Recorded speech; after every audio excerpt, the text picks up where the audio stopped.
C'est parti. On avait une question au niveau du AI pour les entreprises, je pense. Ouais, mais on veut savoir comment ça fonctionne, en fait, un petit assistant AI. Le petit assistant AI, il y en a deux types. Il y en a un qui va être plus pour la prospection, puis il y en a un autre qui va être plus pour le service à la clientèle. Je te donne un exemple. On l'a fait dans une clinique récemment, un dentiste. Si tu as déjà été chez le dentiste, tu sais que souvent la réceptionniste va t'appeler pour confirmer le rendez-vous. Ça, c'est une tâche qui est le fun à automatiser parce que les gens en clinique, là, ça leur tente pas de faire ça. Là. Ils se lancent la liste d'un à l'autre carrément parce qu'ils veulent pas le faire.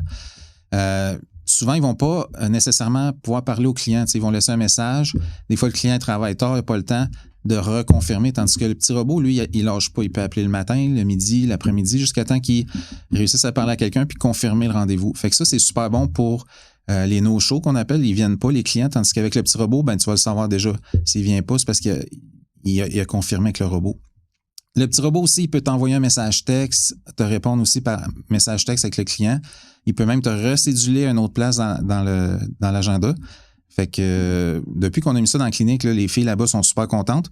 Puis la propriétaire aussi, parce qu'en fait, c'est un 20% d'amélioration au niveau des clients.